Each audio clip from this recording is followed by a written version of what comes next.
China has hit back at the U.S. for criticizing its new military garrison in the South China Sea. The Sansha base was created just 2 weeks ago on Chinese territory, but it's in an area where competing territorial claims pit Beijing against the Philippines and Vietnam, among others. China set up the outpost to administer thousands of square miles of water it says are within its sovereignty. But Washington believes it's an attempt to occupy the entire South China Sea, which is rich in oil resources. The U.S. has tens of thousands of military personnel in Asia-Pacific and views itself as a stabilizing influence in the region. But Con Hallinan, a senior analyst at Foreign Policy in Focus, believes regional tensions could escalate into an even wider conflict. The Chinese are basically saying they want to control their home waters, which is understandable.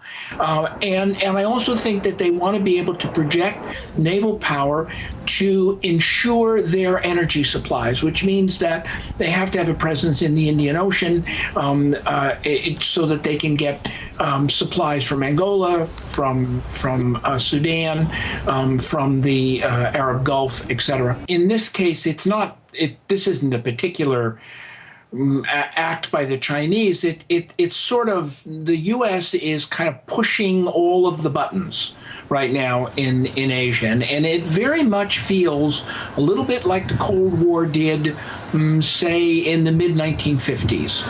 A lot of tension, a lot of local tension, a lot of regional tension, also some international tension as well. I don't think that the islands per se, in this case, are sort of critical. It's just an opportunity basically for the U.S. to move forces into the area, naval forces. And I do think it's quite disturbing. I mean, there is growing tension. These are two nuclear-armed powers.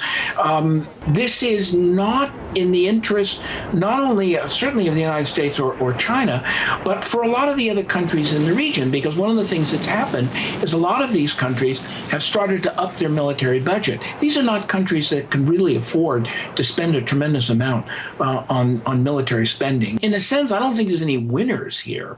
There's only losers. It does scare me a little bit, though, because someone can make a mistake and things move awful fast in this world.